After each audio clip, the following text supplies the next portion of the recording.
Comment traiter et guérir l'hépatite? L'hépatite I est une inflammation du foie. La condition peut être auto-limitation ou peut évoluer vers une fibrose, cicatrisation, une cirrhose ou un cancer du foie. Virus de l'hépatite sont la cause la plus fréquente de l'hépatite dans le monde, mais d'autres infections, des substances toxiques, par exemple l'alcool, certains médicaments, et maladies auto-immunes peuvent également provoquer une hépatite. Il y a 5 principaux virus de l'hépatite, appelés type A, B, C, D et E. Ces 5 types sont de la plus grande préoccupation en raison de la charge de la maladie et de décès qu'ils provoquent et le risque de flambée et propagation de l'épidémie. En particulier, les types B et C conduisent à des maladies chroniques dans des centaines de millions de personnes et, ensemble, sont la cause la plus fréquente de la cirrhose du foie et le cancer. L'hépatite A et E sont généralement causées par l'ingestion d'aliments ou d'eau contaminée. L'hépatite B, C et D se produisent généralement à la suite d'un contact parentéral avec les fluides corporels infectés. Les modes de transmission courants pour ces virus, notamment la réception de sang contaminé ou les produits sanguins. Procédure médicale invasive utilisant du matériel contaminé et de l'hépatite B. Transmission de la mère à l'enfant à la naissance. De membres de la famille à l'enfant, et aussi par contact sexuel. L'infection aiguë peut se produire avec des symptômes limités ou pas, ou peut inclure des symptômes tels que jaunisse, jaunissement de la peau et des yeux, urine foncée, fatigue extrême, des nausées, des vomissements et des douleurs abdominales. Les scientifiques ont identifié 5 virus de l'hépatite unique, identifiés par les lettres A, B, C, D, et E. Bien que toutes les maladies du foie causent, ils varient de façon importante. L'hépatite A, VA, est présente dans les selles des personnes infectées et est le plus souvent transmise par la consommation d'eau ou d'aliments contaminés. Certaines pratiques sexuelles peuvent aussi se propager à VA. Les infections sont dans de nombreux cas bénins, avec la plupart des gens qui font un rétablissement complet et en restant à l'abri de nouvelles infections à VA. Cependant, AV infections peuvent aussi être graves et mortelles. La plupart des gens dans les régions du monde avec un mauvais assainissement ont été infectés par ce virus. Des vaccins sûrs et efficaces sont disponibles pour prévenir le VA.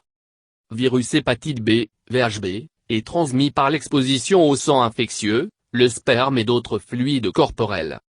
HBV peut être transmis de la mère infectée à des nourrissons au moment de la naissance ou du membre de la famille à l'enfant dans la petite enfance. La transmission peut également se produire par des transfusions de sang et de produits sanguins contaminés par le VHB, les injections contaminées pendant des procédures médicales, et par l'injection de drogue. HBV pose également un risque pour les travailleurs de la santé qui soutiennent les blessures accidentelles avec des aiguilles tout en prenant soin pour les patients infectés par le VHB. Des vaccins sûrs et efficaces sont disponibles pour empêcher le VHB. Virus de l'hépatite C, VHC, se transmet principalement par l'exposition à infectante sang. Cela peut se produire par des transfusions de sang et de produits sanguins contaminés par le VHC, les injections contaminées pendant des procédures médicales, et par l'injection de drogue. La transmission sexuelle est également possible, mais est beaucoup moins fréquente. Il n'y a pas de vaccin contre le VHC. Virus de l'hépatite D, HDV, infections se produisent seulement dans ceux qui sont infectés par le VHB. La double infection de HDV et le VHB peut entraîner une maladie plus grave et plus mauvais résultats. Vaccin contre l'hépatite B offre une protection contre l'infection HDV. L'hépatite E, VA, est transmise principalement par la consommation d'eau ou d'aliments contaminés. EV est une cause fréquente d'épidémies d'hépatite dans le développement des régions du monde et est de plus en plus reconnue comme une cause importante de morbidité dans les pays développés. Des vaccins sûrs et efficaces pour prévenir l'infection par le VE ont été développés mais ne sont pas largement disponibles. L'infection aiguë. L'infection aiguë de l'hépatite B ne nécessite généralement pas de traitement. Dans de rares cas, cependant, l'infection peut entraîner une insuffisance hépatique menaçant le pronostic vital. Les patients atteints d'insuffisance hépatique due à l'hépatite B aiguë doivent être évalués pour une transplantation du foie. L'infection chronique. Si une personne est chroniquement infectée par l'hépatite B et a peu de signes ou de symptômes de complications, les médicaments ne sont généralement pas utilisés. Ces patients sont surveillés attentivement et donnés des tests sanguins périodiques. Un test mesure la charge virale, à savoir la quantité d'ADN viral dans le sang. Les médecins recommandent un traitement s'il y a des signes que le virus commence à causer des dommages ou si la charge virale est élevée. Une autre raison de prescrire des médicaments est si le patient a un test positif pour l'antigène E de l'hépatite B, BIAG, dans le sang. BIAG est associé à un risque accru de progression de la maladie du foie et de ses complications. Dans l'hépatite B chronique, l'objectif du traitement est de réduire le risque de complications, y compris la cirrhose et l'insuffisance hépatique. Cependant, il faut des décennies pour des complications de se produire, ce qui rend difficile l'étude de l'effet des médicaments. En tant que substitut pour les années d'attente pour savoir ce qui se passe, les scientifiques ont utilisé des tests comme les tests de charge ou la fonction hépatique virale pour évaluer si les médicaments fonctionnent. Ceci est logique car il est connu que les gens qui ont de grandes quantités de virus dans le sang sont plus exposés au risque d'obtenir une cirrhose. Jusqu'à un tiers des personnes ayant une charge virale très élevée, plus d'1 million de copies virales par millilitre de sang, développeront une cirrhose plus d'une décennie, comparativement à seulement 4,5% de ceux ayant une charge virale faible, moins de 300 copies virales par millilitre. Les médicaments peuvent réduire le nombre de virus dans le corps et peuvent être en mesure d'éliminer le virus de la circulation sanguine. Logiquement, cela devrait conduire à eux ayant un faible taux de progression vers la cirrhose, 1% par an, bien que grande, les études à long terme n'ont pas été faites. Même chez les personnes qui défrichent le virus de leur sang, un faible nombre de virus vivent encore dans le foie et d'autres cellules. Ainsi, les médicaments ne guérissent pas la maladie, mais ils peuvent prévenir ou retarder les complications et les symptômes.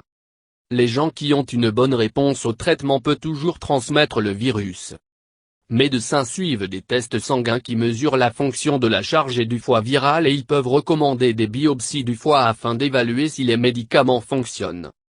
Les médicaments actuellement utilisés pour l'hépatite B chronique incluent les interférons et les analogues nucléosidiques nucléotidiques. De nouveaux agents sont développés bien qu'ils soient toujours sous enquête et considérés comme expérimentaux. Il n'y a pas de ligne directrice acceptée qui raconte comment chaque patient doit être traité. En conséquence, le traitement est individualisé. Interféron. Interféron alpha a été utilisé pour traiter l'hépatite B depuis plus de 20 ans. L'interféron alpha est une protéine d'origine naturelle qui est faite dans le corps par les globules blancs pour lutter contre les infections virales. En plus de ses effets antiviraux directs, l'interféron travaille contre le virus de l'hépatite B, en stimulant le système immunitaire du corps à se débarrasser du virus. Par rapport aux anciens agents alpha d'interféron, l'interféron pégylé alpha, commercialisé en tant que Pegasy ou Pegintron, a un programme de dosage plus pratique, peut être légèrement plus efficace et supprime le virus pendant une période de temps plus longue. Interféron alpha pégylé est administré une fois par semaine pendant 48 semaines. Une réduction significative de la charge virale ou l'élimination de l'ADN viral détectable à partir du sang se produit dans 25%-37% de la population au cours du traitement. Des tests sanguins pour les fonctions hépatiques se normalisent dans environ 23%-39% des personnes traitées avec l'interféron ou l'interféron pégylé.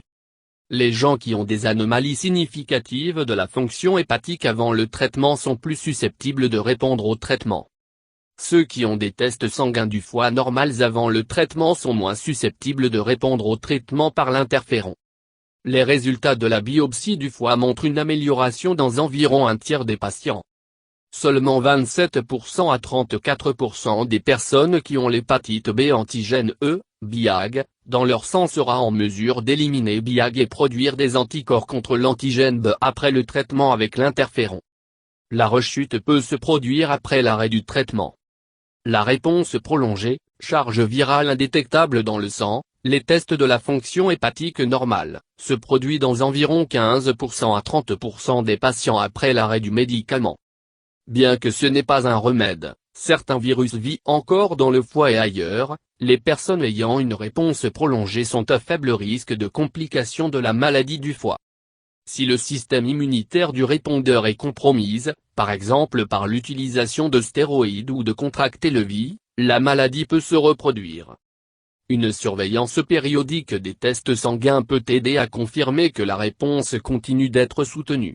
Il n'y a pas de ligne directrice claire pour recommander quel agent à utiliser la première dans le traitement de l'hépatite B chronique, car il y a plusieurs options. Interféron est donné pour une période de temps définie et peut avoir une réponse plus prolongée après l'arrêt du traitement que NA.